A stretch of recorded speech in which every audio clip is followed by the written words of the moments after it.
I always believed our love story was unshakable, a bond so strong that nothing could ever come between us. But that illusion shattered on a quiet evening. As I stepped into our home, the sight before me stole my breath away. My husband was standing there, holding her hand, the same hand that once comforted me. What came next was a betrayal I never saw coming. We were the picture-perfect couple, or so I thought. Michael, my husband, was charming, attentive, and loved by everyone who knew him. He worked as a project manager at a prestigious firm, his days often consumed by meetings and deadlines. I, on the other hand, managed a small floral shop, a place that brought me peace amidst the chaos of the world. Our home was our sanctuary, filled with laughter, warmth, and dreams for the future.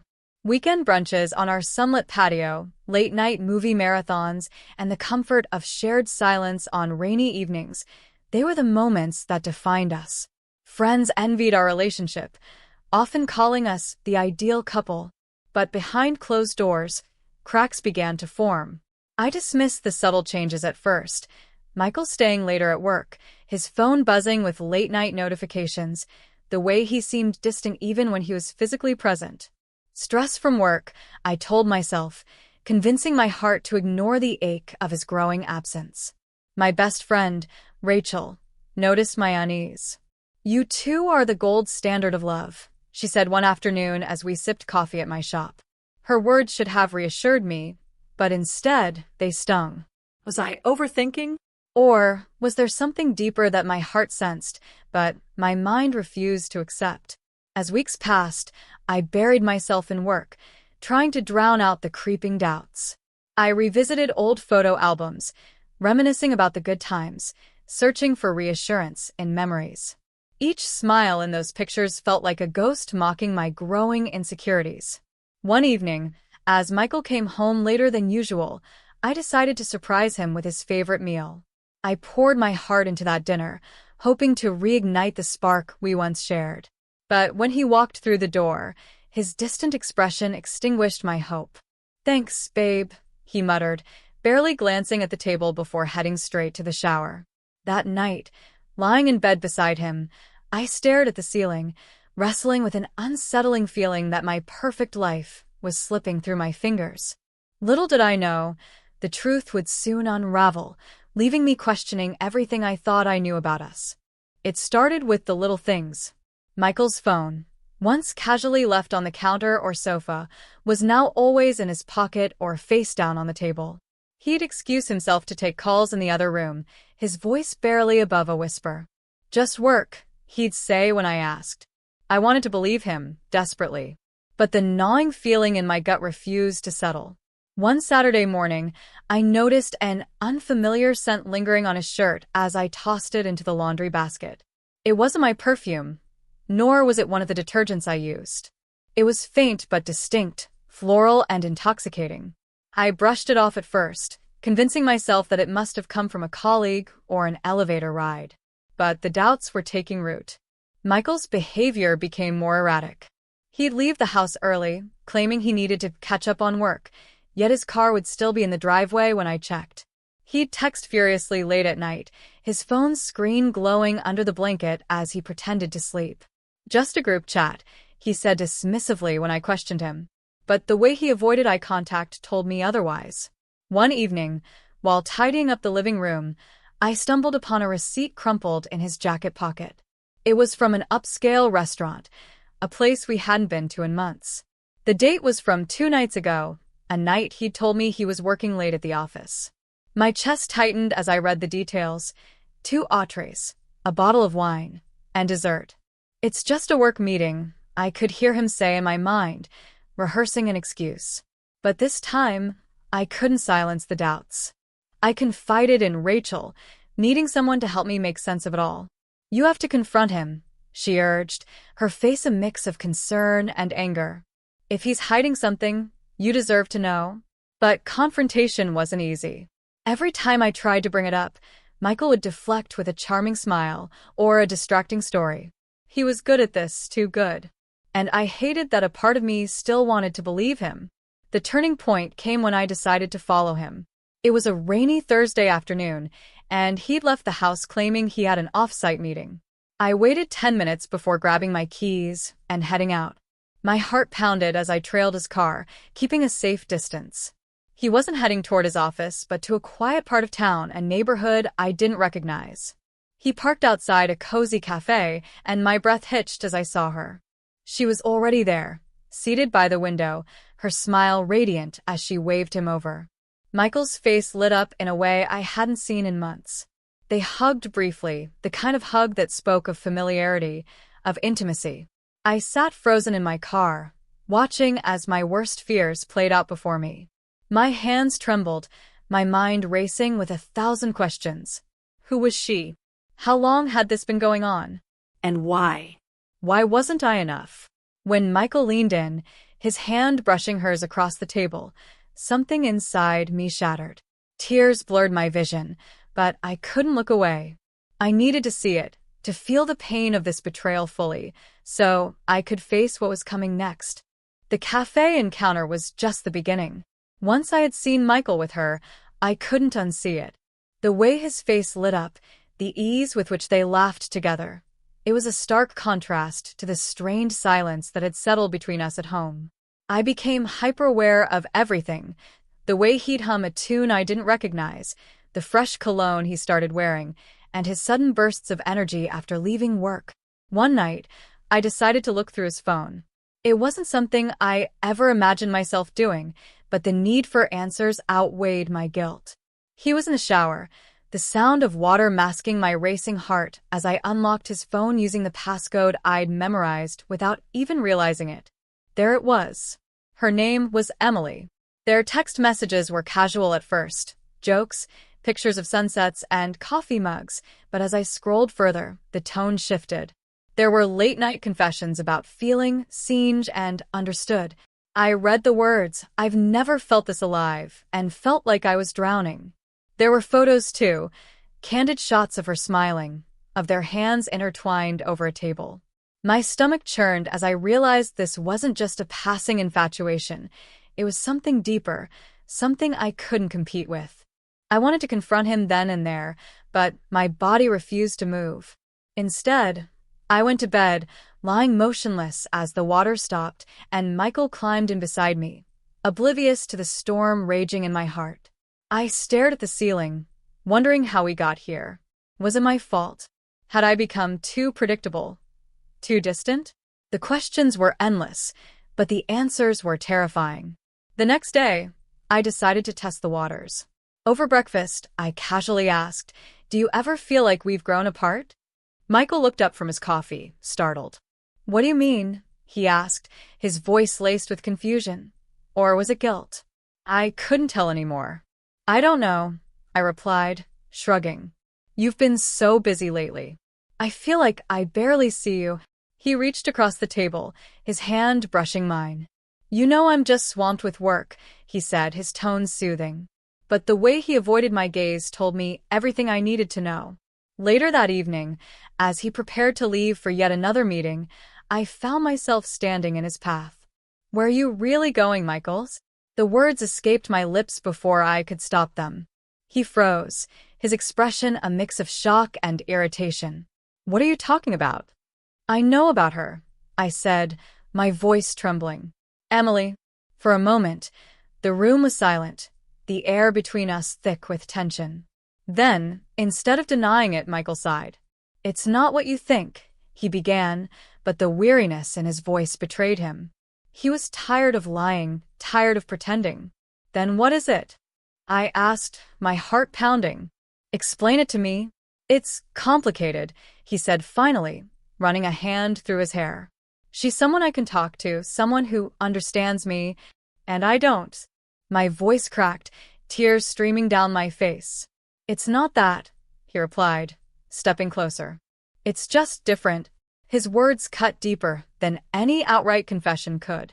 He wasn't apologizing or begging for forgiveness. He was simply stating a truth that I wasn't ready to hear. I wasn't enough for him anymore. In the days that followed, Michael's distance grew. He stopped trying to explain, stopped pretending that things between us were normal. And I, unable to confront the reality of our unraveling, found myself doing something I never thought I'd do, reaching out to Emily. I didn't plan it. It was an impulsive decision, driven by a mix of anger and desperation. I found her social media profile easily enough, her pictures confirming everything I'd imagined about her.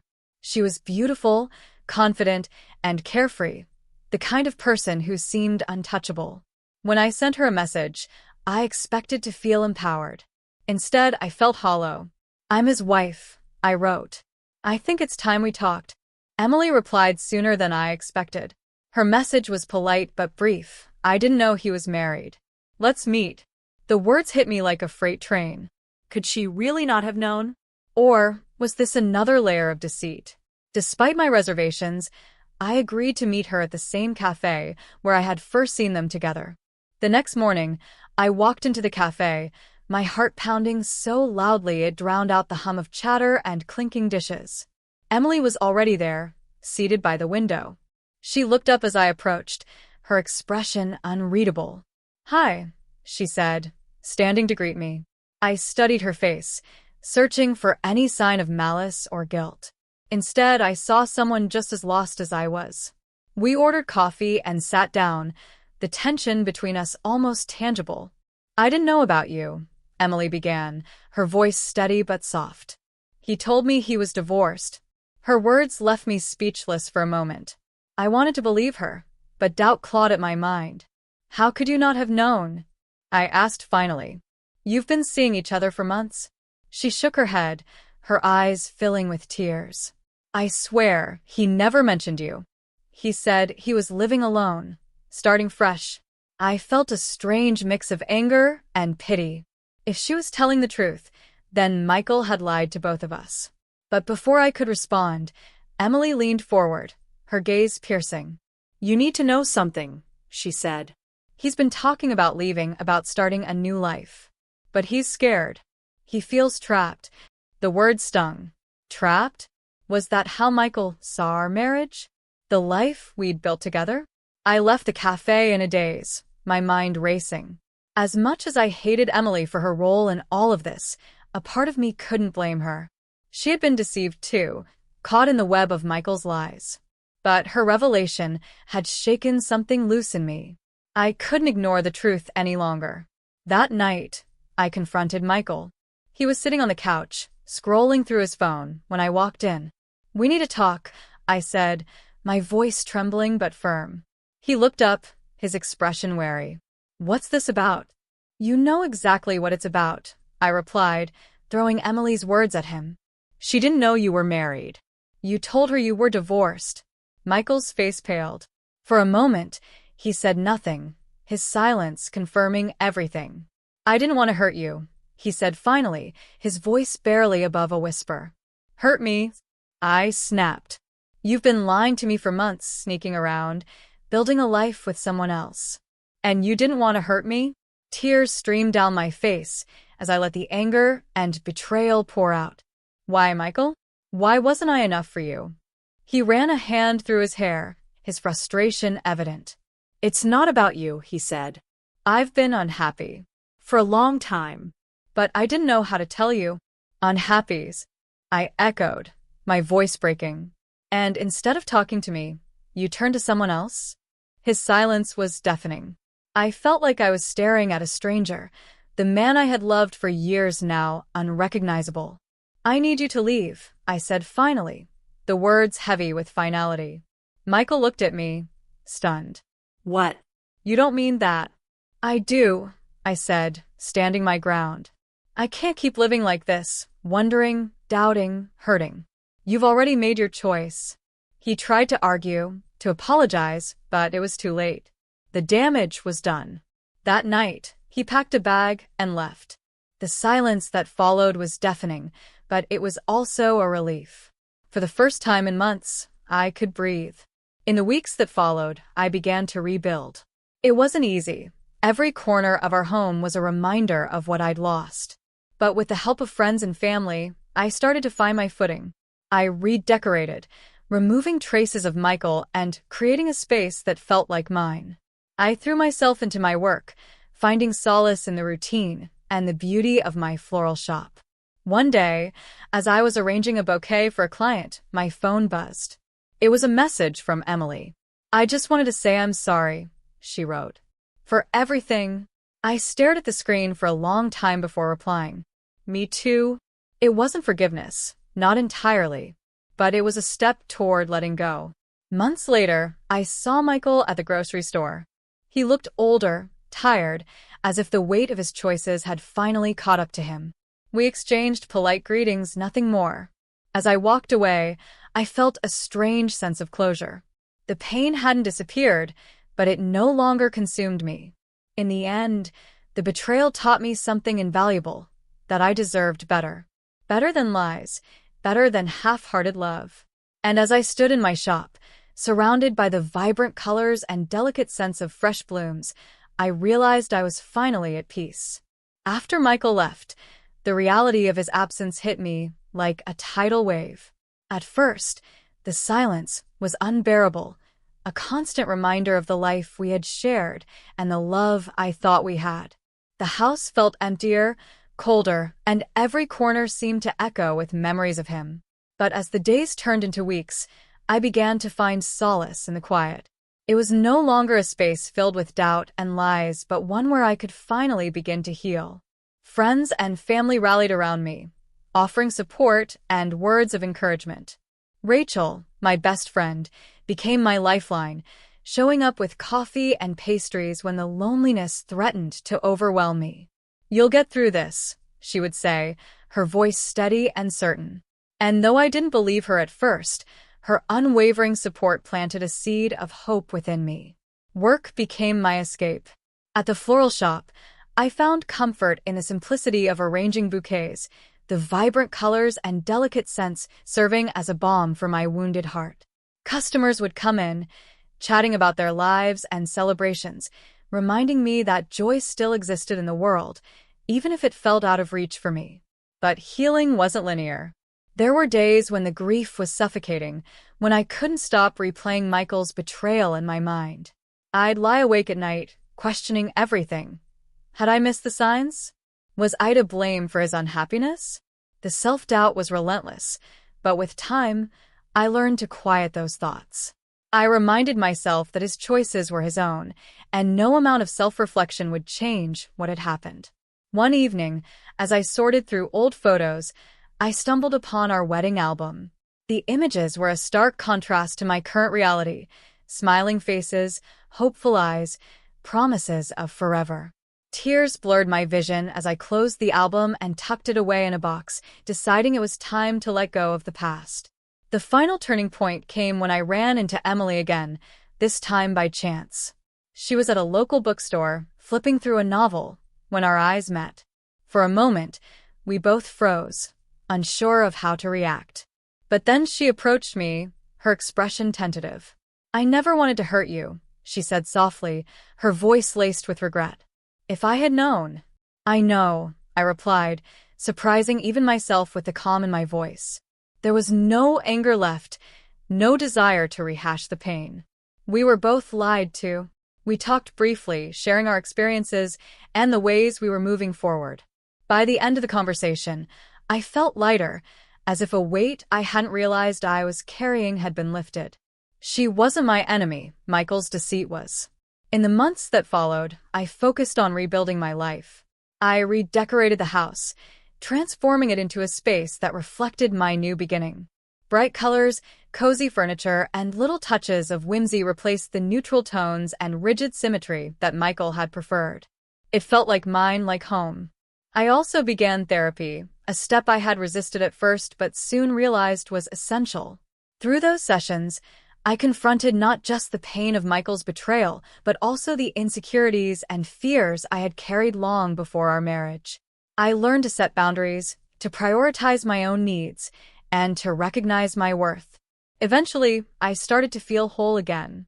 The laughter that had once felt so far away began to return, sparked by moments with friends, silly mishaps at work, and even the quiet joy of reading a good book on a rainy afternoon.